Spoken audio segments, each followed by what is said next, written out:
எல்லாருக்கும் வணக்கங்க. பல்லு இப்போ டாக்டர் உங்களுக்கு பல்லு பிடுங்க சொல்கிறாங்கன்னா, அந்த ஒரு டாக்டரே நம்பாமல் 2, 3 டாக்டர் ஒப்பீனியன் வாங்கிக்கோங்க.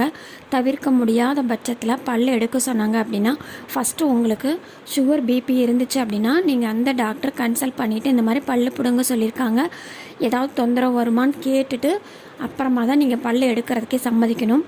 அது போலவே ஹீமோகுளோபின் அளவு கம்மியாக இருக்கிறவங்க எக்காரணத்தை கொண்டும் சட்டுன்னு போய் பல்லு எடுத்துடக்கூடாதுங்க. ஹீமோகுளோபின் அளவு கம்மியாக இருந்துச்சு அப்படின்னா, நீங்கள் ஒன்ஸ் வந்து டாக்டரை பார்த்துட்டு ஹெச்பி வந்து செக் பண்ணிவிட்டு அந்த ரிப்போர்ட் எடுத்துகிட்டு போய் பல் டாக்டர்கிட்ட காமிங்க. அவங்க அந்த ரிப்போர்ட்டை பார்த்துட்டு பல் எடுத்த பின்னாடி அதுக்கு தகுந்த மாத்திரை எழுதி தருவாங்க.